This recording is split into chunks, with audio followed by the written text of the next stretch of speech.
Welcome to Stories of Impact. I'm producer Tavia Gilbert, and in every episode of this podcast, journalist Richard Sergey and I bring you conversation about the newest scientific research on human flourishing and how those discoveries can be translated into practical tools. This season of the Stories of Impact podcast explores the vital question of citizenship in a networked age, how social media brings communities closer or tears them apart, if big tech has any responsibility to global citizenship, and what the role of the individual is in supporting a healthy, functioning, and sustainable democracy. Today, Richard is in conversation with Dr. Filippo Trevisan, assistant professor at the School of Communication and deputy director at the Institute on Disability and Public Policy at American University. Dr. Trevisan talks about our evolving views on social media and offers insight on how we can use and how we are already using the internet as a tool to improve representation in our democratic process. Filippo, thanks for joining us today. We're going to focus on this Oxford report titled Citizenship in a Networked Age. I'm curious to begin there, what the title means to you. Something that has always been an interest of mine is how, as the digital environment changes constantly, what that means for citizens in terms of what priorities as well as what demands are placed onto them in terms of consuming information, producing information, sharing it with others, discussing it with others, and what that means in terms of their ability to participate in society, particularly in politics, and how that affects their ability to be full citizens and participants in democratic societies in particular. I'm curious whether you mark this pre- and post-internet days in terms of looking at it in the digital age. I think that's an interesting question, and a lot of the studies in the early days that were looking at the emergence of the internet as a place for citizenship looked at what we can do online and what we can do offline, but not necessarily how the two things come together. They sort of tried to compare it. And I think that for a long time was the done deal, the approach that most people would take. But relatively quickly, people realized that was a false demarcation, an artificial one, so to speak. And the two worlds, the digital world and the real world, so to speak, for lack of a better word, really come together in all sorts of ways. And it is very difficult and it is not natural to try to distinguish between the two of them. So certainly, I think the way I look at it is how do these new forms of media bring about change in established processes, but with the understanding that democracy to function always needs the same common denominator. For example, a free press is one of the things that we cannot do without if we want to have a democratic society. How's that changing with the advent of digital media and the ability of people to access new sources of information, check them out if they like to do so, as well as share them with others and sort of become themselves sources of new information. So the basis continues to be the same, and technology is sort of something that is overlaid and attached to those prerequisites and may have an effect. In some cases positive, in some others complicates things.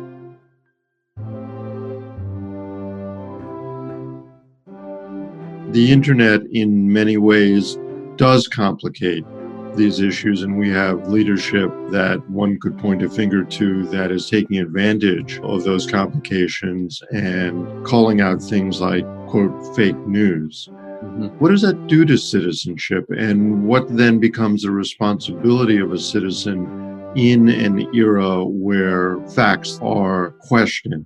I think that's an excellent question. And the Temple World Charity Foundation, in the series of videos that you produce, actually, one of the interviews that relate to citizenship is with Vint Cerf, one of the fathers of the internet. And he has a very good quote in there, which I think it's really telling in terms of what all of these technologies are doing to citizens, and says being a citizen in the network and digital world, it's a lot more difficult. And I would tend to really agree with that quite strongly, in the sense that what we've been seeing happening, particularly over the last 4 years, really since the 2016 election campaign here in the US, is a strengthening of trends that have been emerging since before then, although they didn't become quite as prominent, in terms of placing a lot of demands on citizens when it comes to asking them to verify the veracity of information, which, some citizens are certainly better equipped or interested in doing than others. Some of them have more time than others to do. Most people don't have the time that's needed. And so there has been sort of a hollowing out of the function of traditional media as not only gatekeepers of information. That's an expression, I think it has a negative connotation that sometimes places it in a dark frame that I don't think it's justified, but as institutions that help people access the best quality information in a certain sense. And when that's being questioned, it really puts individuals in a difficult spot because they're sort of left to their own devices when it comes to figuring out what is reliable and what's not. And certainly a lot of the disinformation that we see nowadays really seeks to capitalize on psychological mechanisms that we know make people more likely to agree with a piece of information that may not be true, but reconfirms pre-existing biases, for example, at a subconscious level. And there isn't a lot that people can do to fight back against that. When we are so immersed in this sort of system, everything becomes a lot more difficult. And the election, the 2020 election in particular, and what has been happening since, with President Trump not, agreeing to concede and certainly publicizing a number of questionable or outright false claims about the results of the election and the voting procedures and so on, really has created a lot of fog around this issue. And for people to see through that fog, it's really, really difficult. I don't want to necessarily say people can do anything to try and figure out what the good information is in there, but it has become very, very difficult. And I think platforms have a role to play in this process, which they haven't agreed to take on until very, very recently. And we have seen a shift in the likes of Twitter and Facebook in how they approach their role in this system of information sharing over the last few months, really. I wouldn't say the last few years. It is something that has really been happening in the last 3 or 4 months. Do you think these tech platforms and other social media outlets have accelerated the sense of living within this echo chamber? In certain ways, I think a lot of what we see in terms of references to people only listening to their own echo chamber or being immersed in an echo chamber are a little bit overblown, because studies do tell us that actually it isn't quite as bad as we would like to think, or we're told by some pundits in the media and so on. And people do have access to a broader range of information on average than they would have had in the pre-internet age, and don't necessarily only seek out or are offered by some of these platform information that they only agree with. So it is a little bit of an overblown statement. I think more of a concern is the sheer amount of information as well as disinformation that's out there that makes it difficult for people to just focus on what's important. It just makes it impossible for the average citizen whose daily life is busy with a lot of other things to take the time that it's really needed in trying to figure out what they should be paying attention to versus what is questionable and they really should be critical towards. It's not only, it seems to me, the amount of information that has grown exponentially, certainly because of the internet, but in recent years, it's also because of leadership that has become, these are my words, irresponsible in their use of facts and truth in a way to persuade an audience. Would you agree with that? I would tend to agree with that, yes. One thing that politicians in particular, and a certain kind of politician, has been very good at over the last few years has been to exploit some of the mechanisms within platforms such as Twitter and Facebook that are geared towards sharing without necessarily enabling or allowing for people to take the time that they need to reflect on what it is that they're sharing. So the goal there, and we know it from studies that have been done, and hearing to some of the people that have worked on the design of these platforms, that the ultimate goal is to just encourage sharing and engagement as much as possible.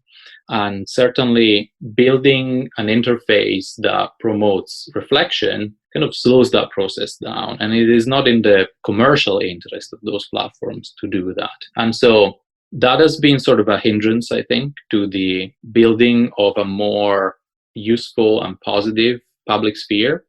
But as I said before, I think social media platforms in particular have started to reflect on their role in this space over the past year and acting upon it over the past 2 or 3 months.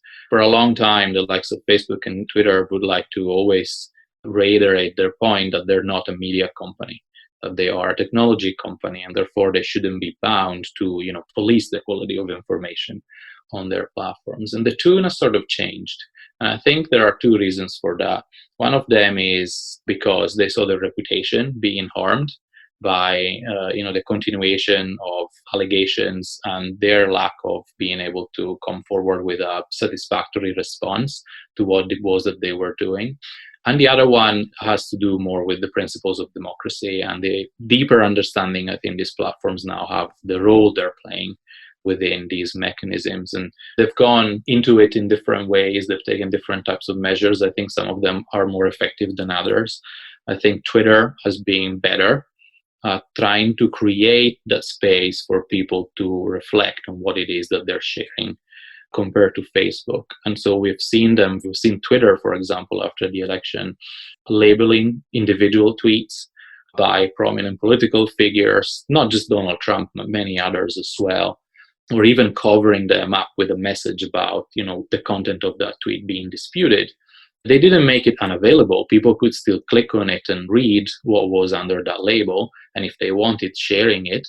But they tried to slow that process down and redesign the platform in a way that enabled people to take a little bit more time to think about what it is that they were reading and how that might compare to what other sources of information are saying about the same issue. And I think that's really important.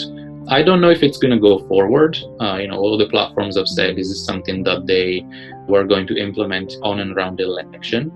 But depending on what they see in their analytics now about how this is playing out, we may well see some of this continuing into the future. And I think this is maybe not a sufficient development, but a very positive one nonetheless. Isn't the genie already out of the bottle here? Can you, after you hear Mark Zuckerberg when he starts Facebook, basically says privacy is dead, today, a decade later say, well, maybe not so fast. Let's think about ways of fact-checking and containing privacy to some degree. What's your feeling?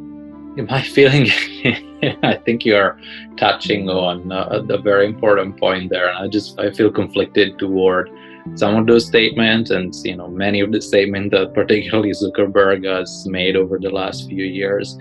He has said things along the lines that you just mentioned. He's also said in the past, in a very publicized Washington Post interview a few years ago, that what Facebook wants is not necessarily privacy, but it is control, and to give people control of their information, which I would argue there aren't a lot of opportunities built into the platform for people to be able to do that. But at the same time, it also goes to the point of, letting people necessarily control what it is they're seeing might then not be the right solution if people end up creating echo chambers for themselves. So we go back to the point that you were making earlier on. As to whether the genie is out of the bottle or not, again, I think certainly if these platforms had acted a few years ago on these issues the same way that they're doing now and not waited until a few weeks ago, it would have been better.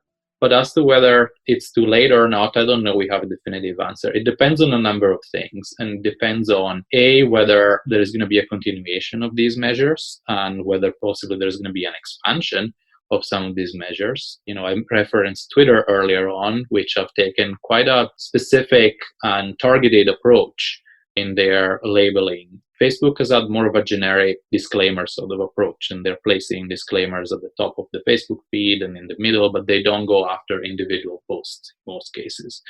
And I think that's a less effective way of doing this sort of damage control, so to speak, if you want, or creating space for people to reflect on what it is that they're seeing before they share it and engage with it. So that is one factor that's going to be important to consider in the future. Are these measures going to continue? Are they going to be expanded? Are they going to be evaluated and therefore improved going forward? Another one is, if these measures do continue, what are users going to do? Are they going to stick with the platform? Are they going to move to a new platform because they maybe don't like some of this speech being slowed down and some of these new constraints being placed onto what it is they're seeing? There's been a lot of talking of this new platform called Parler as a place for alt-right. I wouldn't even use the word conservative, because I think mainstream conservatives would feel quite uncomfortable looking at some of the disinformation that's going on alternative platforms. But, are people who are very fond of their ability to engage with a certain type of information on platforms that are mainstream, if that ability becomes constrained, are they going to move to a different platform in which there are no constraints, and that might make it more difficult for us to access what it is that's been said over there? That's another sort of open question, so to speak. At the moment, I don't see that gaining the kind of traction that would be required, but after Trump leaves the White House, there's going to be the open question of what he's going to do with his large following on social media. Is he going to take it to a new platform? Is he going to stay where he is if he's going to be limited in what he can say? And he's just one figure. I think it's important not to focus solely on him, but there are a number of others who are ready to take the space that may become available to them if mainstream platforms decide to go a certain way compared to the way they've gone so far, and that creates new opportunities for others. What is the danger for citizenship in creating these alternative universes of social media? I think the danger is that we are effectively creating groups that are going to be unable to talk to each other, because they're missing the one most important thing that, we can agree to disagree in many cases, but that can only be done if we agree on some basic facts about an issue or an event. If that is missing, and two groups of people are going to believe completely different things, or not even believe that something is true and existed, then that opportunity for dialogue just becomes impossible. So that is the main problem, I think. And, freedom of speech is a paramount of American democracy. However, having people accessing information on two completely separate platforms really would lend itself to the creation of those filter bubbles that we were talking earlier on, right? So I said, some of the research tells us that on mainstream platforms, maybe the filter bubble problem isn't as prevalent as my people think. But if we go the way of separate platforms, then that would become a much more acute problem, I would say. So it's certainly something that is concerning looking forward. And again, we don't know if people are going to move to an alternative platform or set of platforms. But if that happens, there is a risk of not just further polarization, but just two completely different set of individuals that are not going to be able to talk to each other. Among the recommendations in the citizenship report, one that I know is close to your heart as a potential solution, and that is listening as a civic virtue. Why is listening so important? Because it enables us to empathize with others and understand where others are coming from, and try to preempt the negative notion of political engagement as a zero-sum game that so many politicians, I would say, like to really promote nowadays. And it's really, really extremely dangerous. This idea that for one individual or one group of people to be able to benefit from an election or a set of measures that may be put in front of a legislator, another group or another individual has to sort of lose, right? So there's a winner and there is a loser. listening is the best antidote towards that. And that's not the way that policy making should work. The way in which policy making should work is to look for benefits that apply to the biggest number of people. And so for both individuals or both groups to score a win, so to speak. And that's not impossible to achieve. But if we do promote the notion to start with that that's not something that is possible, then we're going a very dangerous path. And certainly we've seen increasing gridlock in institutions and the inability of politicians, not because they don't necessarily want to come to a consensus, but because that is, in today's information world, it's electorally disadvantageous.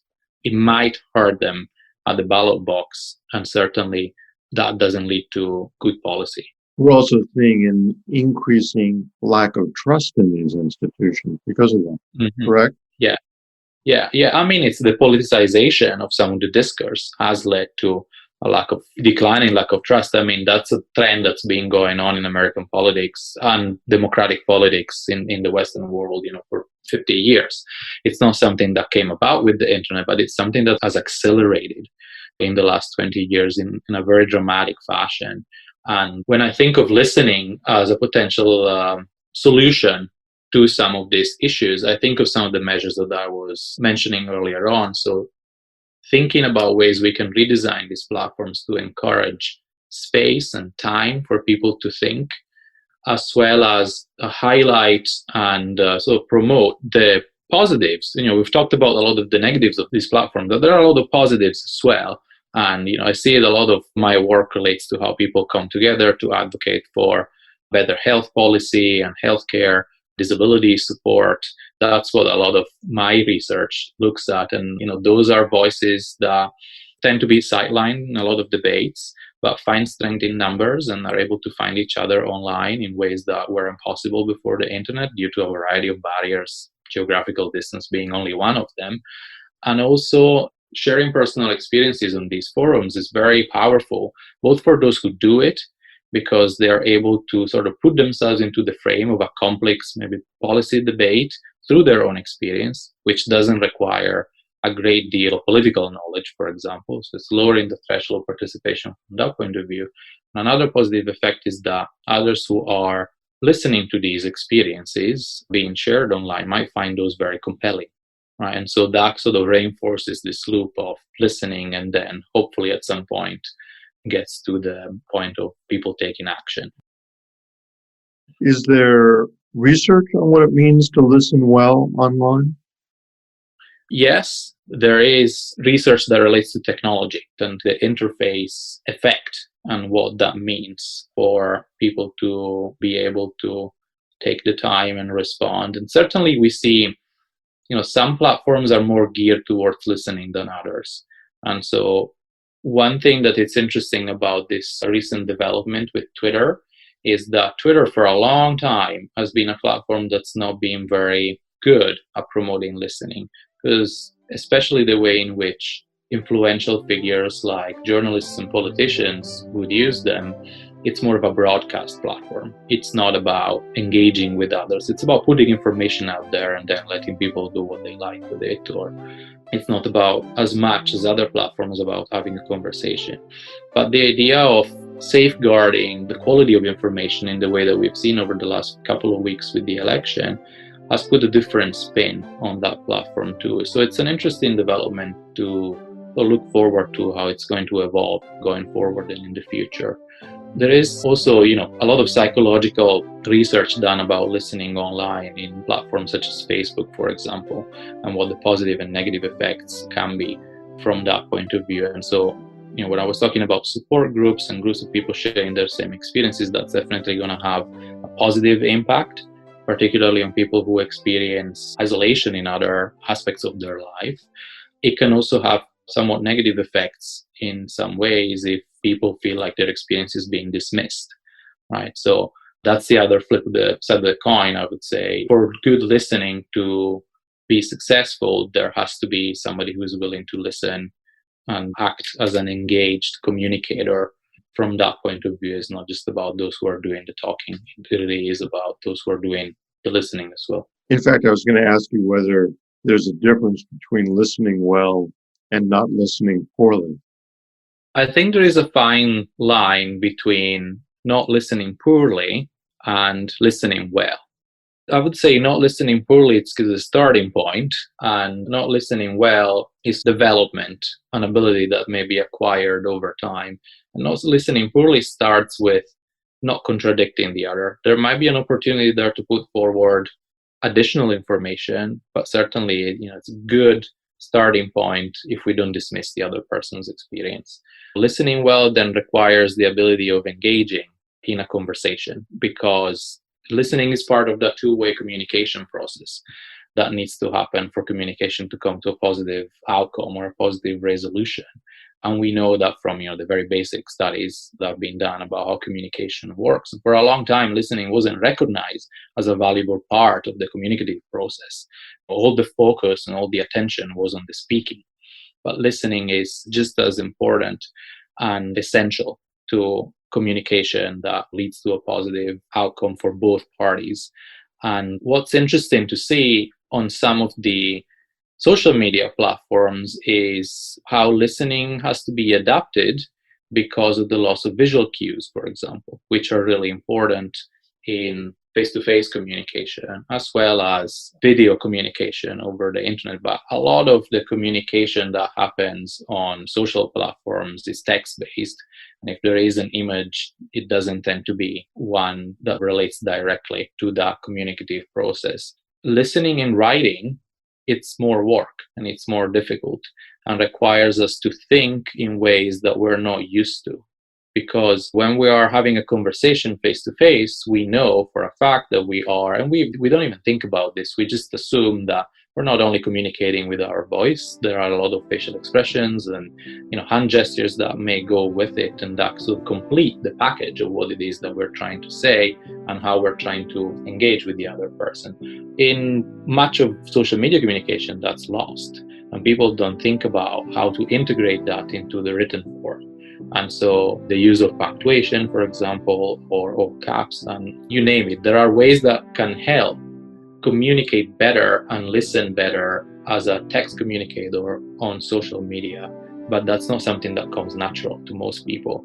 And then it's further complicated by the fact that it's not just about what we want to say, it's also about how much experience and ability to interpret what it is that we want to say and the way in which we want to communicate it through text the other person who's trying to listen has, right? So there is a potential for misunderstandings and misinterpretations that it's greater, I would say, than on a face-to-face basis. Can digital platforms and tech companies do things to support better listening?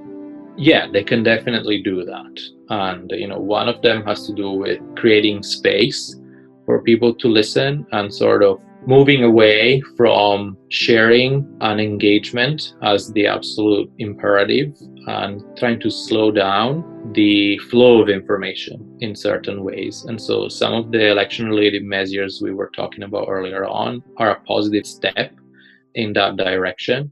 And there are other measures that could be taken that relate to offering alternative points of view, for example, or modifying algorithms in a way that promote encounters that would lead to listening.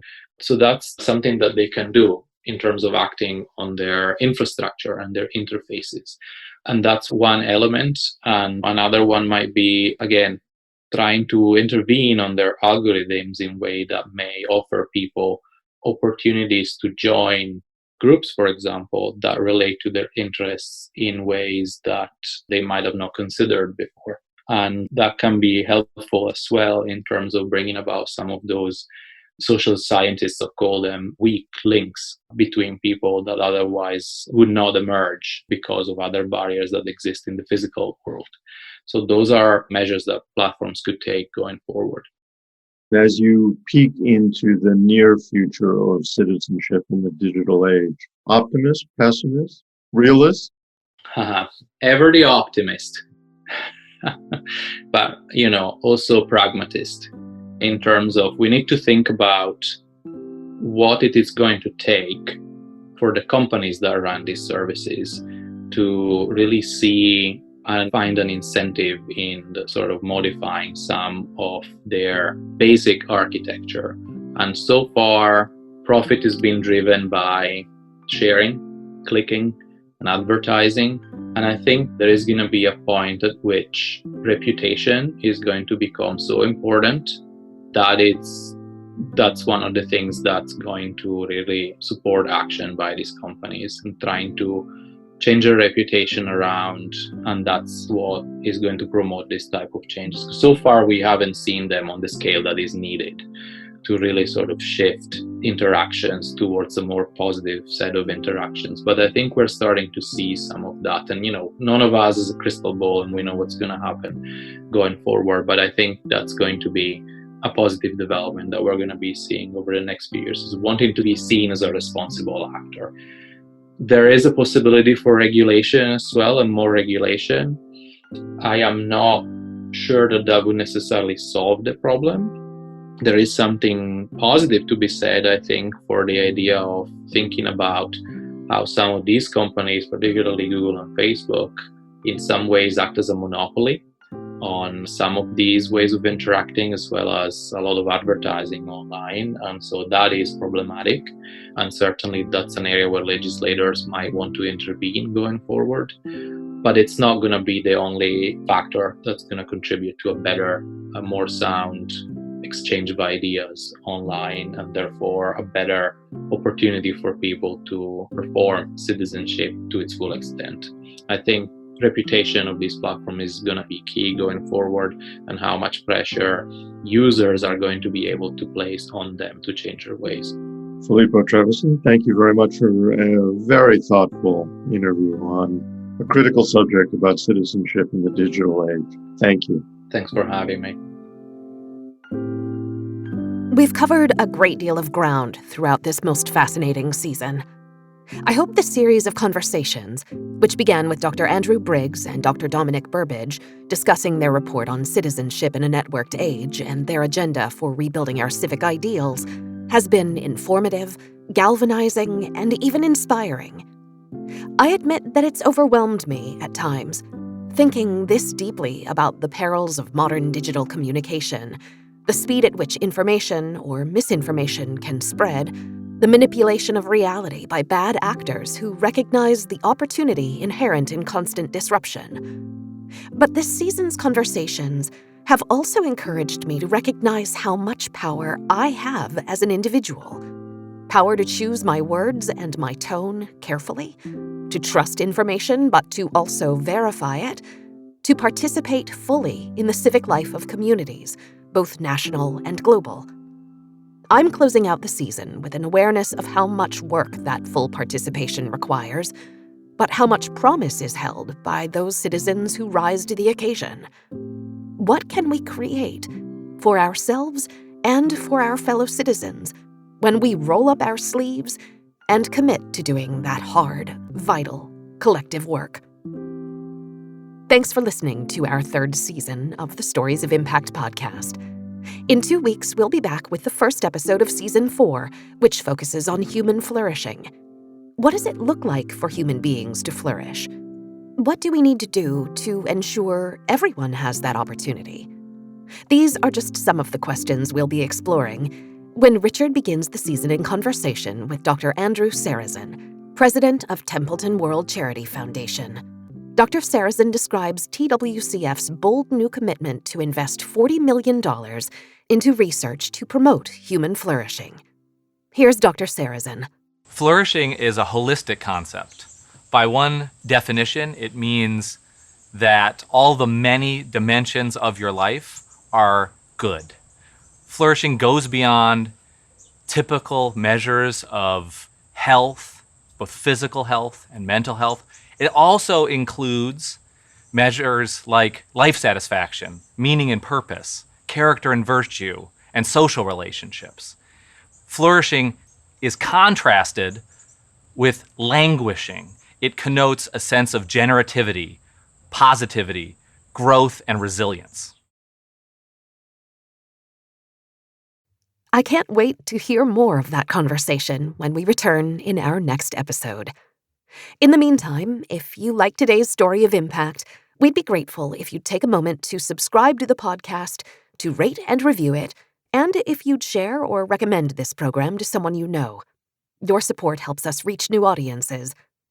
You can hear all of our podcasts at storiesofimpact.org, and you can find Stories of Impact videos at templetonworldcharity.org/our-impact.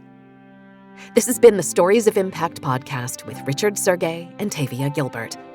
This episode written and produced by Talkbox and Tavia Gilbert. Assistant producer Katie Flood. Music by Alexander Filipiak. Mix and master by Kayla Elrod. Executive producer Michelle Cobb. The Stories of Impact podcast is generously supported by Templeton World Charity Foundation.